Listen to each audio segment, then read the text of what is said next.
रे Douglas Bradbury का जन्म 22 अगस्त 1920 में हुआ था और इनकी मृत्यु 5 जून 2012 में हुआ था। ये एक अमेरिकी राइटर थे और ये ख़ास तौर पर साइंस फिक्शन यानी कि काल्पनिक विज्ञान, हॉरर एंड मिस्ट्री फिक्शन यानी कि डरावनी और रहस्यमय कथा के लेखक थे। इन्हीं कथाओं में से एक कथा है द फ्लाइंग मशीन, जो कि एक काल्पनिक कथा है। हजारों साल पहले सिर्फ पंछी उड़ते थे और इंसान खुले आकाश के नीचे खड़े होकर पंछियों को देखते थे और एक दिन वे भी आकाश में उड़ने की कल्पना करते थे।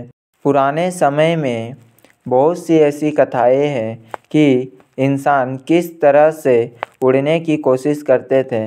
वो चिड़ियों की तरह पंख लगाकर चोटी पर चढ़ जाते थे और छलांग लगाकर उड़ने की कोशिश करते थे।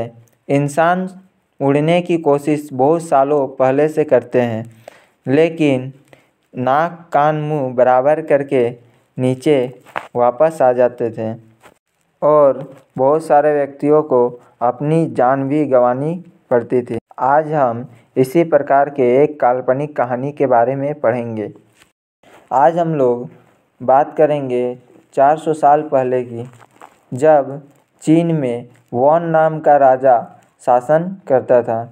उनके राज्य में हर तरफ हरियाली थी, फसलें कटने को तैयार थी, हर तरफ शांति थी। लोग न ज़्यादा खुश थे ना ही ज़्यादा उदास रहते थे। सब अपने काम में व्यस्त रहते थे और ये बात है नए साल के दूसरे महीने के पहले सप्ताह की, जब राजा वॉन चाय पी रहे थे और खुद को पंखा झल रहे थे। तभी एक नौकर चिल्लाते हुए आता है और कहता है, वो राजा, ओ राजा। राजा कहते हैं, क्या हुआ, क्या बात है? नौकर कहता है, महाराज चमत्कार। राजा फिर कहता है, मेरे मुंह में जो चाय है वो बहुत अच्छा है, वो भी एक चमत्कार से कम नहीं है। फिर नौकर कहता है कि नहीं महाराज, चमत्कार कुछ और है। तो राजा वॉन कहते हैं, ठीक है, मुझे सोचने दो। सूर्य उदय हो चुका है और नई दिन की शुरुआत हो चुकी है। यह भी एक चमत्कार से कम नहीं है। या फिर समुद्र नीला है, यह सबसे बड़ा चमत्कार है। महाराज, यह नहीं। महाराज कहते हैं कि चमत्कार क्या है? तो नौकर कहता है कि महाराज, चमत्कार है कि एक इंसान आसमान में उड़ रहा है। महाराज आश्चर्य से नौकर की तरफ देखता है। महाराज कहते हैं, क्या? नौकर बताता है, हाँ महाराज, मैंने उसे उड़ते हुए देखा है। एक आदमी जिसमें पंख लगे हुए हैं और वह आसमान में उड़ रहा है। महाराज, मैंने उसकी आवाज़ भी सुनी है। मैंने जब ऊपर की तरफ देखा तो एक ड्रैगन और उसके मुंह में एक इंसान, और वो ड्रैगन पेपर और बाँस का बना था। उसकी रंग मानो जैसे सूर्य का रंग हो। राजा कहते हैं, मुझे भरोसा नहीं हो रहा है। तुमने इंसान को हवा में उड़ते हुए देखा है? क्या बकवास है। राजा अपने नौकर से कहता है कि सुबह का समय है और तुम अभी अभी सपने से उठकर आए हो। शायद तुम सपने में उड़ते हुए इंसान को देखे हो। नौकर जवाब देता है, हाँ महाराज, सुबह का समय है और मैंने सपना ही देखा है और मैं यह सपना आपको भी दिखाना चाहता हूँ। आपको मुझ पर भरोसा नहीं हो रहा, आप मेरे साथ चलिए। तो राजा कहते हैं ठीक है, मेरे साथ बैठो और चाय पियो। बहुत अजीब सी बात होगा कि एक आदमी आसमान में उड़ रहा है। चलो पहले चाय पी लो, उसके बाद हम फिर चलेंगे। फिर नौकर महाराज से कहता है कि महाराज जल्दी चलिए, नहीं तो वह चला जाएगा। राजा सोचते हुए उठते हैं और कहते हैं चलो। राजा घास के मैदान को पार करते हुए छोटी सी पहाड़ में पहुंच जाते हैं और नौकर इशारा करते हुए कहता है कि महाराज वो देखिए, आसमान में इंसान उड़ रहा है। और जब राजा आसमान की तरफ देखते हैं तो एक आदमी हंसता हुआ दिखाई देता है। शायद ही कोई इंसान इस तरह हंसता होगा। और ब्रह्मांड में सबसे विशाल पंछी की तरह इधर उधर उड़ रहा था। लग रहा था मानो पुराना ड्रैगन फिर से धरती में आ चुका है। और वह उड़ता हुआ इंसान चिल्लाता है, मैं उड़ता हूँ, मैं उड़ता हूँ। नौकर इशारा करता है, हाँ हाँ हाँ। और राजा चीन के दीवारों की तरफ देखते हुए सोचते हैं कि यह अनेक सालों से प्रजा को शत्रुओं से बचा रखा हुआ है और पूरे देश में शांति बनाए रखा है।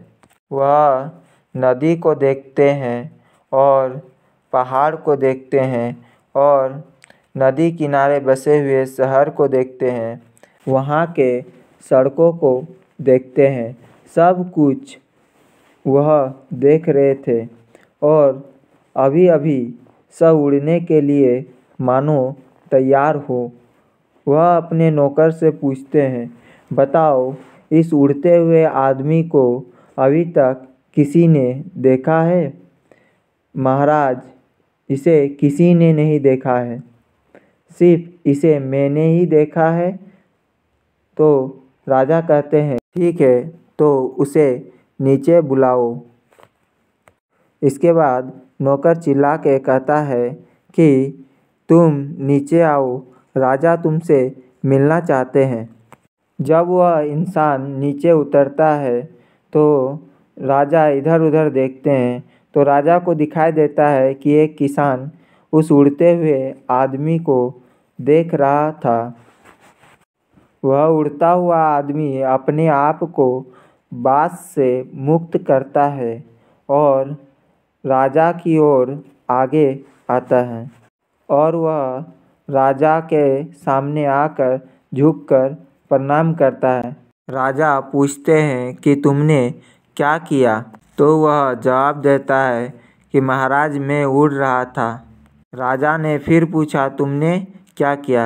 उड़ने वाला कहता है कि महाराज अभी तो मैंने बताया कि मैं उड़ रहा था। राजा कहते हैं कि तुमने अभी तक मुझे कुछ नहीं बताया कि तुमने क्या किया, बताओ तुमने क्या किया? वाला व्यक्ति कहता है क्या ये सुंदर नहीं है महाराज? महाराज कहते हैं नहीं, यह बहुत सुंदर है। उड़ने वाला व्यक्ति कहता है यह दुनिया में एक लौता आविष्कार है जो मैंने बनाया है। महाराज कहते हैं क्या इसके बारे में किसी को नहीं मालूम है?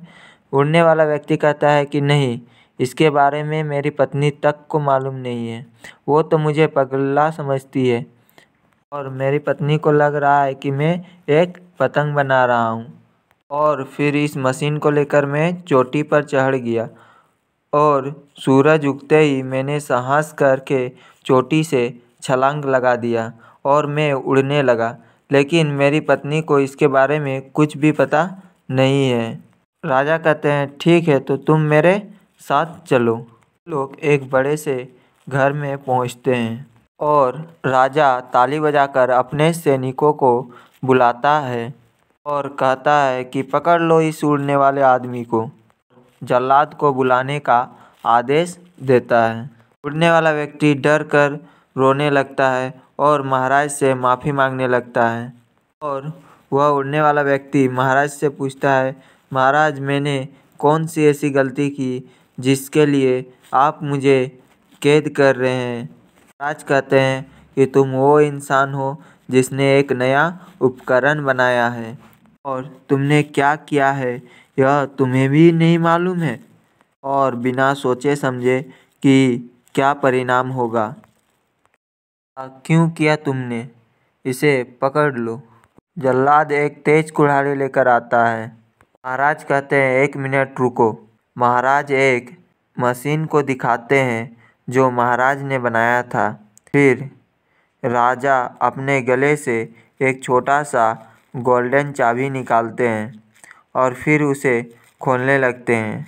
चाबी मशीन में डालकर घुमाते ही मशीन स्टार्ट हो जाता है और वहाँ पर छोटे छोटे मेटल यानी कि धातु के बने पेड़ दिखाई देते हैं और चिड़िया बैठकर गाना गा रही हुई दिखाई देती है जो कि मेटल की है और मकड़ियाँ जंगल में घूम रहे होते हैं, ये भी सारे मेटल के होते हैं और इंसान धूप छाँव में दौड़ रहे हैं और छोटे छोटे पंखा कर रहे हैं, क्योंकि एक गार्डन का सीन था और ये गार्डन पूरा धातु का बना हुआ था। राजा कहते हैं कि क्या ये सुंदर नहीं है?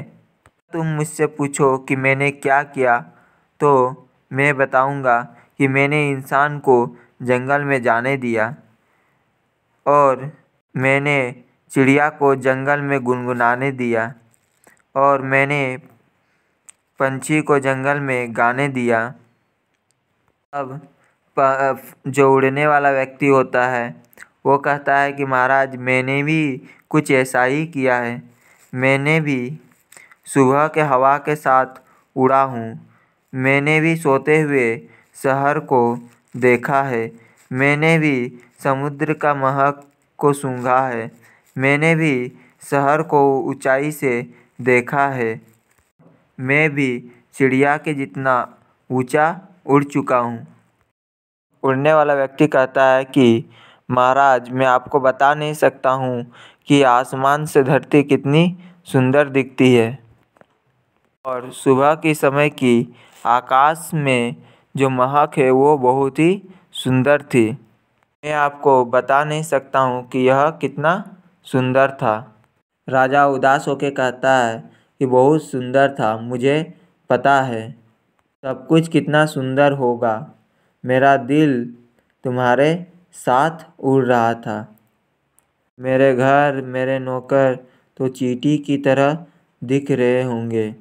महाराज कहते हैं सोया हुआ इंसान, सोया हुआ शहर कैसा दिखता होगा। इसी बात पर उड़ने वाला व्यक्ति कहता है महाराज मुझे छोड़ दीजिए, मैं अपने जान की भीख मांगता हूँ, महाराज मुझे छोड़ दीजिए। राजा और ज़्यादा दुखी हो जाता है और कहता है कि बहुत सारी खुशियों को बचाने के लिए थोड़ी सी खुशी को खोना पड़ता है, यानी बहुत सारी सुंदरताओं को बचाने के लिए थोड़ी सी सुंदरता खोनी पड़ती है ताकि पहला सुंदर चीज़ों को बचाया जा सके। राजा फिर कहते हैं मुझे तुमसे डर नहीं लगता पर बाकी लोगों से लगता है। वाला व्यक्ति महाराज से पूछता है कैसे महाराज? महाराज कहते हैं दूसरा व्यक्ति तुम्हें देखकर तुम्हारे जैसा मशीन बना लेगा और फिर वह आसमान में उड़ेगा और वह बुरा नियत का व्यक्ति होगा तो फिर क्या होगा? तो फिर सारी सुंदरता खत्म हो जाएगी। उस आदमी से डर लगता है। उड़ने वाला व्यक्ति पूछता है आपको डर क्यों लगता है? आज कहते हैं कि अगर कोई बुरा नियत वाला व्यक्ति एक बड़ा सा पत्थर लेके चाइना के दीवार पर गिरा दे तो वह सारी सुंदरता नष्ट हो जाएगी। कहते हैं कि सारा शहर नष्ट हो जाएगा। राजा के ऐसा कहते ही सभी शांत हो जाते हैं और राजा कहते हैं कि इसके सिर को काटकर इसे जला दो और इसके उपकरण को भी जला दो। राजा के ऐसा कहते ही जल्लाद उसके सिर को कुल्हाड़ी से काटकर अलग कर देता है। राजा आदेश देते हैं कि यह बात किसी को मालूम नहीं होनी चाहिए। तो नौकर कहता है, महाराज आप कितने बड़े दयालु हैं। महाराज कहते हैं, मैं दयालु नहीं हूँ। और महाराज गार्डन में खड़े होकर देखते हैं उस व्यक्ति को जलाने से निकलते हुए काले धुएं को देखकर राजा को अफसोस होता है कि उसे उस व्यक्ति को जलाना नहीं चाहिए था। फिर राजा कहता है कि पुराने सुंदरताओं को बचाए रखने के लिए हमें थोड़ी सी सुंदरता खोनी पड़ती है। और राजा अपने गार्डन को देखता है और उसे लगता है कि उसने कोई गलती नहीं की है। बहुत सारे इंसानों को बचाने के लिए एक इंसान की कुर्बानी देनी पड़ती है। यहीं पर हमारा कहानी ख़त्म होता है। The flying machine.